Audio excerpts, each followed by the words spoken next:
welcome back to Head Ass Garage. In today's episode, we're talking about this. Now, this is not something that I want to see. Well, maybe you guys do, but I sure as hell don't. I noticed that around November time, Josh and I were talking, and we were like, everything in my drivetrain has been replaced and is brand new, except for the transmission. And then promptly, a month and a half later, it started slipping, popping out of gear. Like when I was driving, I'd be in second gear, 3,000 RPM, and then suddenly I would be in a neutral. I have a suspect to what caused this problem, and it's those glorious headers I installed. Great sound, questionable packaging, questionable performance. Yeah. So the sound is worth it, but the cooking of the transmission, not so much. The reason why I think it did that is because the transmission cooler lines are running directly next to the headers, like within an inch from the header. You can see right here, this line right here that I'm jiggling, that's the trans cooler line, that's the header. So it's right there. Also in this video, we're gonna be going over new shroud pieces, As well as just new cooling altogether, because Yeah. you're no longer using that big old RPM dependent fan and that cracked shroud. switching to electric fan with a proper shroud, proper radiator support so my radiator doesn't move around. And then we're also installing a catch can. I wanted to get more footage of us pulling out the transmission. Like we have it on the jack when we were lowering it below the headers, but we couldn't get footage of it when we're physically taking it out from under the car because it took 3 people to do it. With the mix of headers that weren't originally meant for this car and a transmission with tongues on it, we had to turn the transmission probably about 35 degrees, slide it out from under one header, lower the jack, then swing it the other way and get the other tooth out. It was And then the cross not member fun. was in the way. We couldn't even get the back out because it kept, like the geometry of it kept hitting up against the top of the floor pan, and we physically couldn't get it out with that cross member. It's not going to be a fun job to put it in either. We're going to chop off the sides of it because there's 2 little teeth that hang out on either end of the Little transmission. ears. We're going to cut those off so it'll slide in between the headers a little easier. The transmission is getting a shift kit and a rebuild and a new torque converter. And Yeah. we're going to make some content comparing the old shift times to the new shift times. It should be a decent difference. The rebuilder that we took it to knew immediately that it was a Buick trans. He was telling us about the shift kit that is going to be put in, and he said that he could get it to shift pretty hard and pretty quick, so it should be a good comparison to the way it shifted before, which took, if we're being kind, half a second. If we're being realistic, a full second to maybe shift. a second and a half. It's bad. One thing I found really funny, when we rolled up to the transmission shop in my grandmother's Subaru right here, as soon as I popped the hatch, the dude was sitting behind the table. So the car's outside. He's behind the table in his shop, looking like through the door. 50 feet away. Yeah, and the trans had towels in on it from us moving it, and even with all that, he said, "Oh, that's a Buick trans." So Like that. So we got a pretty good rebuilder. Yeah. We're pretty confident with his ability and his knowledge. So that's always exciting. This thing should be running a hell of a lot better. Each time that something breaks on this car, it gets exponentially better in more than just one area. After the trans comes back, that'll be your entire drivetrain replaced, right? Other than the drive shaft. No. We don't need any drive shaft troubles. But no, yeah, every single drivetrain related component in this car, motor, trans, cooling system, electrical system, differential, brakes, it's all been touched. So with this gap, it just leaves a lot more room. This whole area used to be covered, and I had to cut slats out around the power steering pump and the alternator to make it fit, because that shroud wasn't from a LeSabre, it was from a 72 Skylark. You don't have additional load of the fan there, and it's not going to be RPM dependent. And I don't have an ugly shroud in the way anymore. Yeah, I can actually work on beautifying it. Yeah. Now that we've got the car up in the air, I decided while the trans is at the shop, we're gonna go ahead and get our new shroud pieces together and mocked up in cardboard, which is what we have done here. Some good old CAD design, cardboard assisted design. So we also have a trans cooler on the way that we're gonna mount, I believe, on the driver's side of the grill. So up here in this area, I need to use my fin straightener a little bit. Yeah. But yeah, that's gonna go here, and we're planning on mounting the catch can I bought over here on this side of this centerpiece, like right here, so you can see it through the grill. Should look super clean. I can't wait to see it. On the trans cooler lines, right now they're running basically parallel to my headers, which is not good. And I think that's why the trans started slipping when it did, is because of the heat. So we're gonna reroute them up here and try and stick to the curvature of the fender. We're gonna try that and see how it works. Follow that AC line there. Yeah, all the way up, and try and tuck it as close to the tunnel as we can until they have to go down. We just gotta design them in a way that it's still possible and easy to get in and out. Exactly. But one of the things I'm super happy about with this new setup is the distance between the pulley and the fan. This shroud and electric fan piece is the last major setup change to the engine bay to make it look aesthetically pleasing and functional at the same time. And I love the way these mounts are looking. Okay, so what we did for the shroud pieces, I put the fan in here and I set it on the 2 tabs that held up the shroud originally.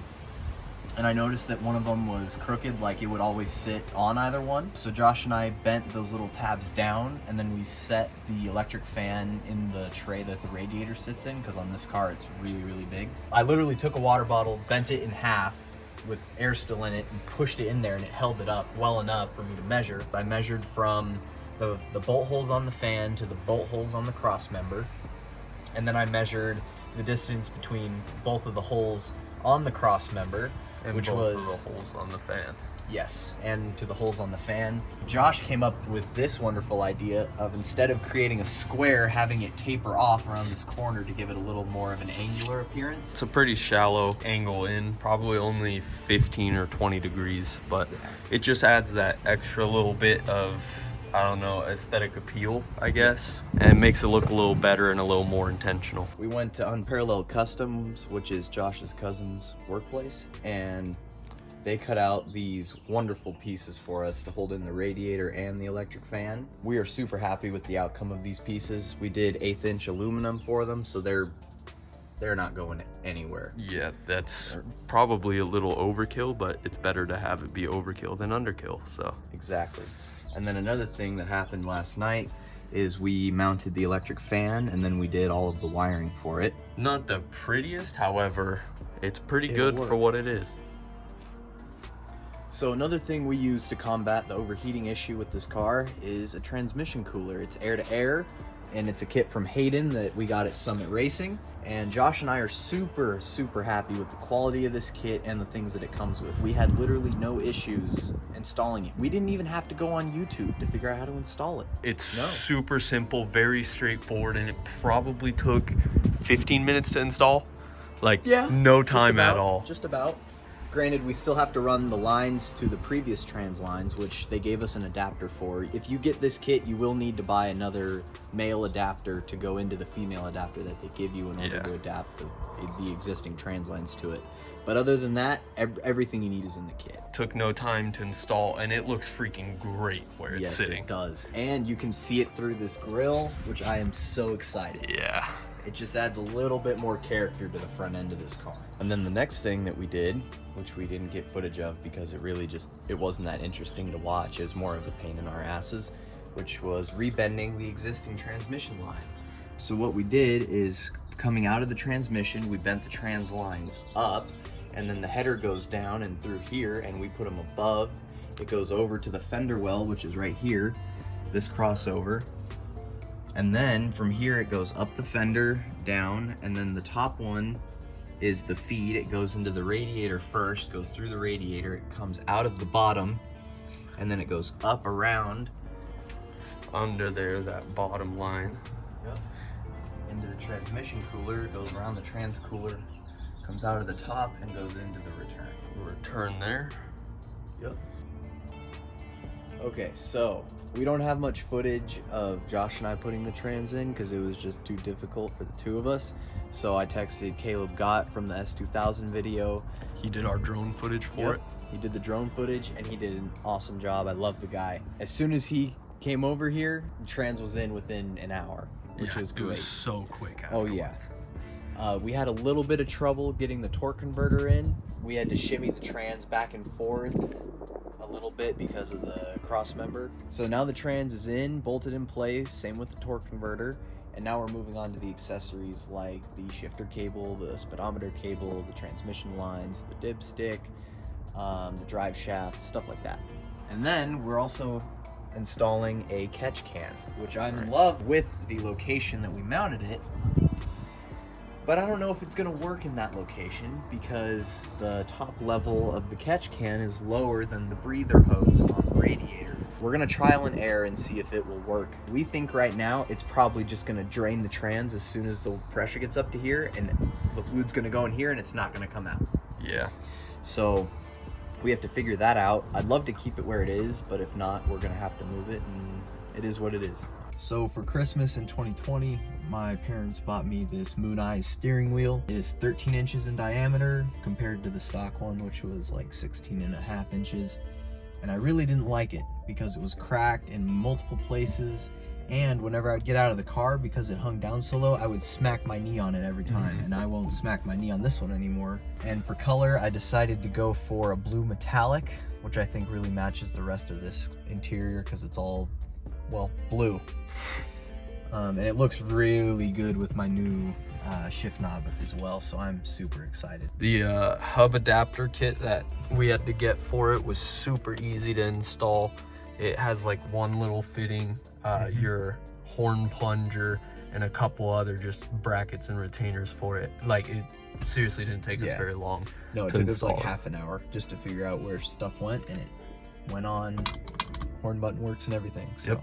The only thing we had to do for ours specifically was the washer that came with this was a little too small to fit around the center shaft. Sure. So we had to buy special drill bits, and we drilled it out to a bigger hole, and it went right on. Yep, and it fits beautifully now. Since the car is still up in the air, we are going to turn the car on, put it in drive, go through all of the gears, and make sure that it's working properly and it doesn't bind up with no load on it. Then we need to adjust that brake over there. We already did this one. And the car is ready to drive again.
You guys may be wondering why we're back at the transmission shop, and the reason for that is, although all the mods that Josh and I put on are working at the current moment, the trans is shifting really odd, and we think we might have a vacuum problem or something like that. So I figured I'd dig into the guy who knows what he's doing and have him take a look at it and see where we stand.